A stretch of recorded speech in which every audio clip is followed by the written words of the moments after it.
Hello and welcome to Better PR Now, Episode 0. You might be wondering, what is an Episode 0? Well, in a nutshell, it's a short introduction, and it's one in which we explore what this podcast is about, why I'm doing it, and most importantly, what you can gain from coming on this journey with me. In most episodes, I'll interview leading experts as they share their knowledge and insights that can help each of us become a more effective communicator. This episode is different, however, as Dr. Gwen Schiada interviews me about creating this podcast. So, why should you listen? Well, in the next 30 minutes, we'll discuss how to put more tools in your toolkit, the importance of having a strategic mindset, the awesome power of public relations, how to avoid becoming a PR short order cook, and I'll explain what I mean by that, and how you can benefit from this podcast series.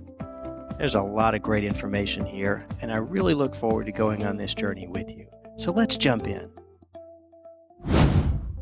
So Mark, as you are launching Better PR Now, want to get a sense of sort of your motivations behind this and learn a little bit more about you. How would you describe your podcast? I know this is tough, but in 6 words or less, how would you describe Better PR Now? Wow, that's really tough, but here goes. Helping communicators by sharing professional knowledge. Did you practice that in advance? No, but I did have to think about it because, you want to do so much with a new project like this.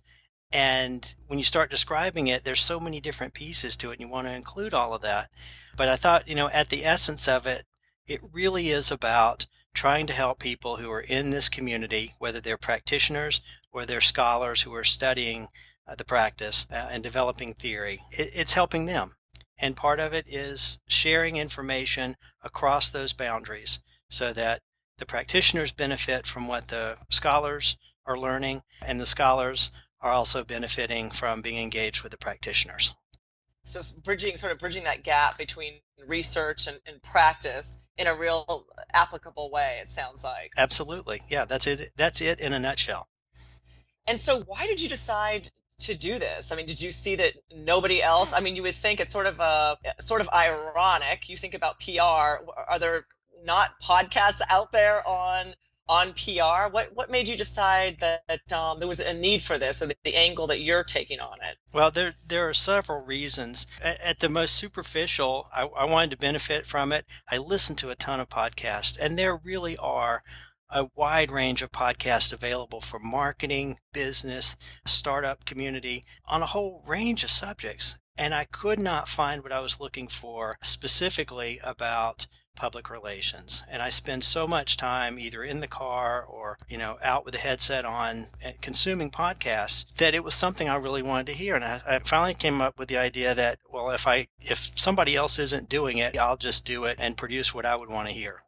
And so that's kind of how it got started. But then there are some more fundamental reasons that I really wanted to do this. And I really, really did want to do this as a service to the community. So I mentioned briefly that there's sort of this disconnect, and it's not total, but there is a disconnect between the academic side and the practitioner side. They don't necessarily use the same language or communicate in the same circles. So I wanted to try to help bridge that gap. There are other things going on that I thought a podcast like this would provide some value to the community. So, for example, if you look at the practice of public relations, it's largely women across the board. And it doesn't matter if you're looking at for-profit companies, if you're looking at nonprofits, or if you're looking in government, the profession is largely populated with women. Until you get to the upper levels, to the executive level, where it's mostly male. And so there's clearly a disconnect. And so I wanted to help practitioners, men and women, have the tools that they need to be able to climb that ladder and to work their way to the boardroom where they can help organizations make informed, smart decisions and bring their public relations expertise into that decision-making process. So that was another reason. And that's based on the idea that I really do believe that public relations, when it's practiced strategically and ethically, has a huge potential to make a very positive impact on every type of organization and that organization's publics or its stakeholders. But you only are able to benefit from that if the practitioner, the senior practitioner, is in the room at the table when decisions, really important decisions, are being made. And I love so, the way that you said that about it's almost like there was something that you just indicated there that almost like PR has a bad rap, or it's sort of seen in a negative light. But and maybe we can come back to that about when we jump down. I want to jump down and talk about why communications and PR is so important. But I'm wondering if sometimes people misunderstand even what it is. absolutely, they do. Yeah, usually when people talk about public relations, and it's almost a dirty word, they're Yeah. talking about public relations tactics, things that you would do, media stunts or press releases or pitching reporters and things like that. And all of those have gotten a bad reputation for sometimes very good reasons, that they're misused. But the real tragedy, I think, is that in addition to misusing tactics, frequently there's no strategy that's driving those tactics. And I think that's in part because so many practitioners don't come to the profession with a background in communications or public relations or marketing research theory, and so they don't have that basic foundation that would help them approach the topics in a more strategic way. And they don't necessarily come to the profession with the ability to speak the same language that the chief operating officers or the chief financial officers or the CEOs or the boards are speaking. And that puts the practitioners at a disadvantage. And it almost relegates them, unless something changes, it relegates them to being basically reactive to external demands, where somebody will come in and say, hey, we have this new initiative. We need PR to publicize it. We've already made this decision. We need you to go communicate it. And then you're expected to reach into your bag of tactics and pull out, whatever's relevant, or in many cases, what's being asked for isn't even relevant. I think many cases, public relations practitioners are treated as short order cooks, where Right. You might be solving the short-term crisis and wanting to get the pat on the back, but you may not be overall that may not be in the best interest if you were able to step back and understand the context and understand your bigger strategy. absolutely. And in fact, if you have a strategically minded public relations professional at the table when decisions are being made, you can often help an organization avoid creating a crisis or creating some kind of serious friction with their publics. And frequently that voice is absent when those decisions are being made. And Right, so so if it's a more of a preventative approach versus the intervention and reactionary approach. absolutely. Public relations, when practiced appropriately, is a strategic function of the organization. And, in many cases, public relations is relegated to being a tactical thing that supports, say, a marketing initiative or supports a fundraising initiative or supports some other part of the organization. And it can do all of that, but that is only part of its potential. And many organizations are not benefiting from a real fundamental positive potential that public relations can bring to the organization. And I'm just, I think by sharing information from the practitioner community, from senior folks across the practitioner community, as well as from cutting edge research on the academic side in a way that's conversational, it's easily accessible and free, then practitioners will have many of the tools or access to a lot of the knowledge that they can use then to elevate their own practice.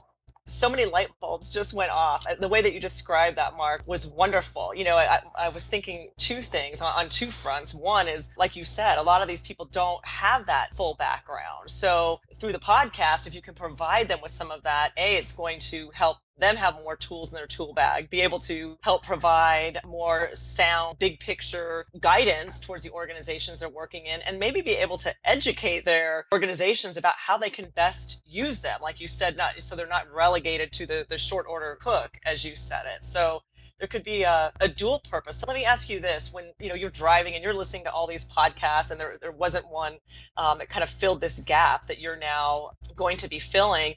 When you think about that person driving in their car, and you mentioned the women, many women I'm sure who will listen in that want to rise in the ranks, but describe that person. They're driving in their car, they've got a half hour, whatever length of time to pass in their car. Describe that ideal listener. I think the ideal listener for me is probably a woman who is a practicing public relations professional who's been in the field for maybe 5, on the outside 10 years. Now, I think many other people could benefit from participating in this, but I think ideally they're early in their career. And she has, sort of a drive to make a bigger impact for her organization. There's a huge amount of passion in the public relations community.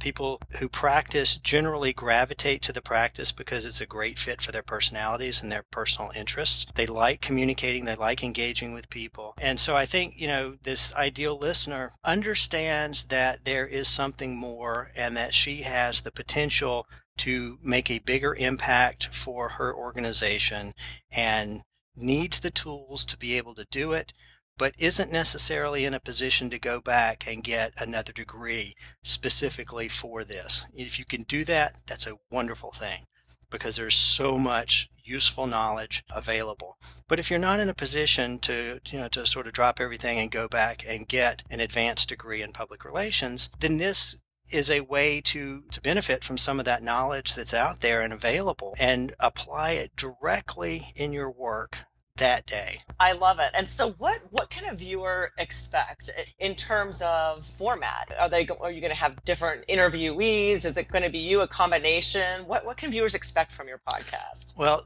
this is not an ego exercise, and it's not going to be the world according to Mark. I mean, I've got my own views, and they're strong at times, but I don't have all the answers. Nobody does. And so it really is designed around an interview format where I'm engaging in conversations with leading practitioners as well as leading scholars and picking their brains about the lessons they've learned and how those lessons might best be used by practitioners in a very real, tangible way. So they get exposure to lots of different kinds of expertise and professionals. So it may not be a degree, but it sounds like a rich opportunity to gain that professional development and further your career. I love it, Mark. Now, I know you said it's not the Mark Show. It's not all about you, but I'm sure listeners will be curious a little bit about you. And you're so passionate about this industry. What did bring you to the PR profession? I wish I could say I planned it and that, I had this sort of master plan and that's how my career the path it would follow. But that's not the case at all. I did a career as an Air Force officer and I actually stumbled into this. A very good friend was a public affairs officer on active duty. We had been stationed together a couple of times and he said, have you ever thought about changing your career and doing this instead? And I said, well, I don't even know what you do. He says, why don't you follow me around for a few days, shadow me and see, the ins and outs of what I do and see if you might like it. So I did. And I thought, well, wow, that's really interesting. And I'd never even considered public relations or organizational communication before. And I said, yeah, I'd like to try that. And so changed jobs and it was the best thing ever. I really, really love it. I love doing the tactical level stuff. I love doing the strategic level stuff. And frankly, one of the things I like best about it is it's different every day. Every single day, you might have your day planned out, you might have your week planned out, but you don't know what challenges are going to come up. You don't know what opportunities are going to arise. And so if you like engaging people, if you like being creative and solving problems and working with people, even through some difficult times, it's a wonderful, wonderful profession. And I can hear the passion in your voice. So it fits. It's a good fit, obviously, with your personality. But on a bigger level, like, why is it so important? Why is PR, from you and that passion? Obviously, you care about the field and you see the value. Why to you, Mark, is PR so important? I've personally found it really satisfying and fulfilling because when you're in an organization that understands the potential and empowers the public relations team to really do their thing, it really has a powerful impact, a very positive impact on the organization's bottom line and on the different publics that the organization depends on and who depend on the organization. That sounds like a lot of technical stuff, but if you think of an organization, like a company, for example, as a living organism, and it lives in its environment. The environment changes, and environments are always changing. The organism, in this case, the animal, is not able to adapt to that environment and the way it's changing. It's going to suffer, and in fact, it might die.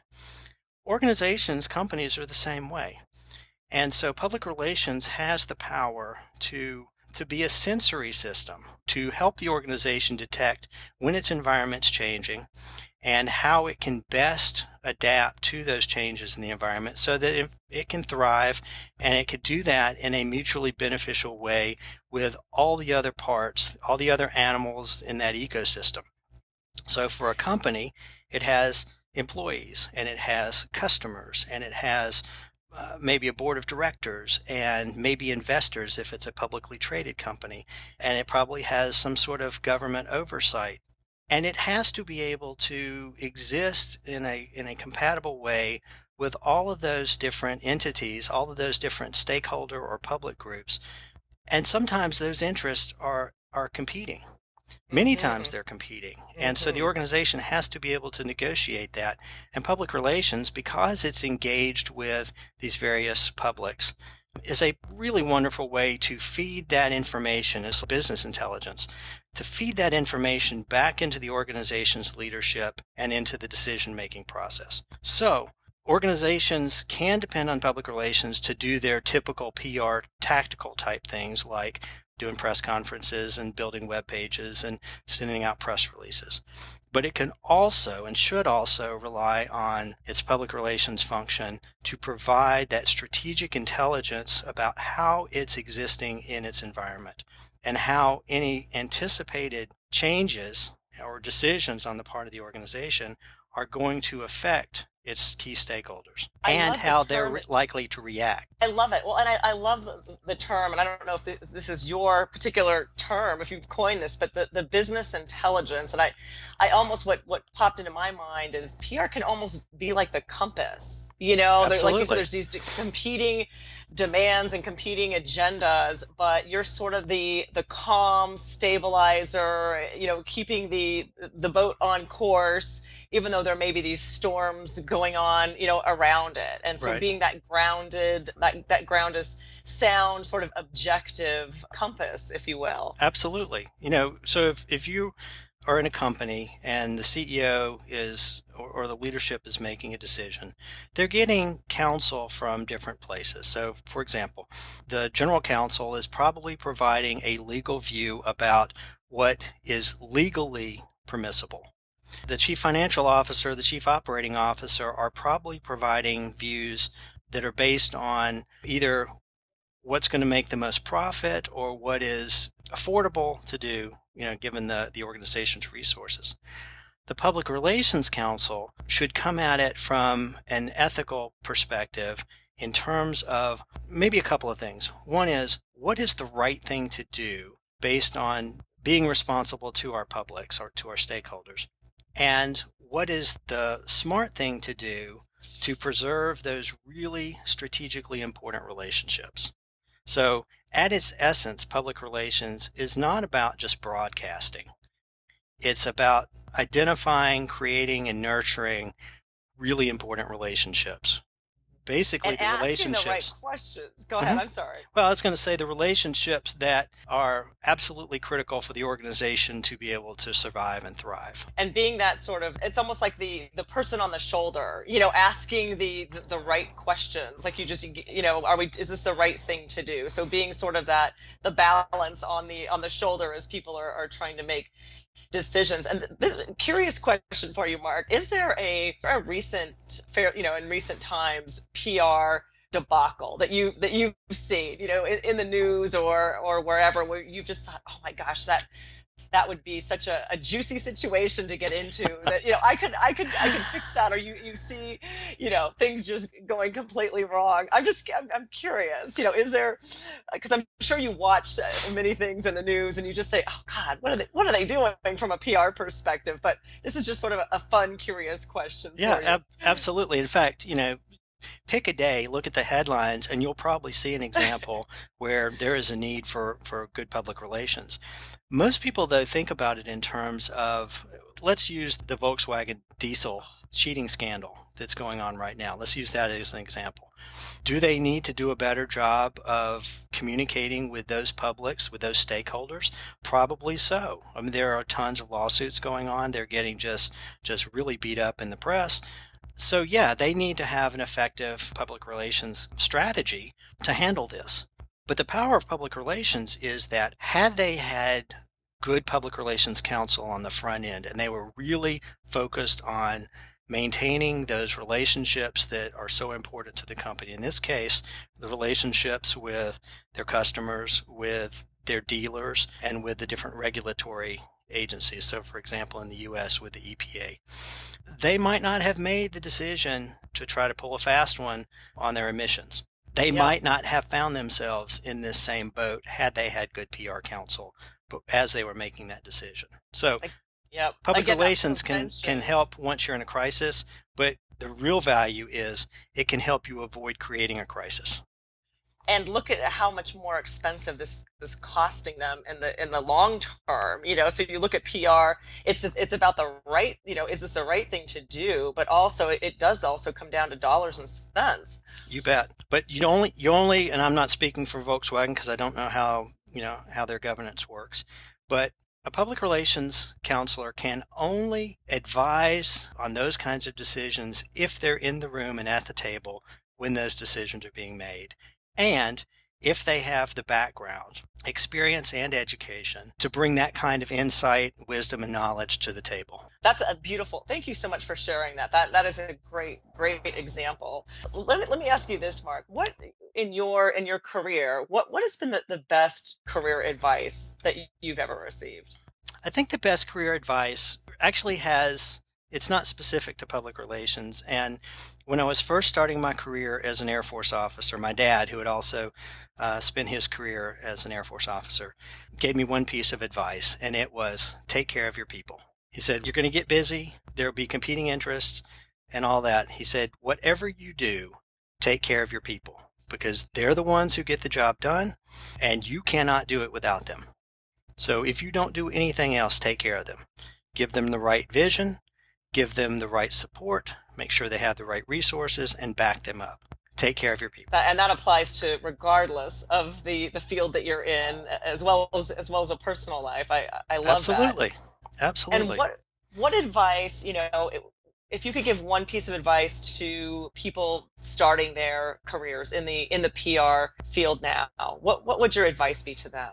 I would say be a perpetual learner and focus on your craft at a tactical level, but also do what you need to do, whether it's taking courses, reading books, listening to podcasts, going to conferences, to develop the mind of a strategist so that you think about issues strategically and so that you are able to provide that long-term visionary counsel. The other thing I would really, really strongly advise is to also develop a fundamental understanding of research so that at the very least you are an informed consumer of research, but at best you're able to do the research on the front end of a problem so that you can formulate your strategy, your communication, public relations strategy, and help inform the larger organizational strategy on the front end. And do so understanding how to do or how to benefit from formative research. And at the same time, understanding how to do evaluative research once you've executed your plan so that you can determine whether or not it was effective. And if you need to modify it, what needs to change. And so that's only possible if you have a basic understanding of research. Those would be my two pieces of advice. I love it. So be a perpetual learner and have a fundamental understanding of the research. And I can't imagine if you had those two things, those tools in your pocket, your career will definitely advance. Excellent advice, Mark. Is there anything else that you want to add before we wrap for today? The other thing I would say is that it's really important, particularly at this time, and this is a golden age for public relations. There are huge opportunities out there with changes in communication technology and new platforms coming online every day. It's to keep an eye open for new opportunities and at the same time be very wary of the shiny object syndrome. What's hot today online might be a flash in the pan. it might actually turn into something, but it doesn't necessarily mean it's a good fit for your organization. So do this balancing act.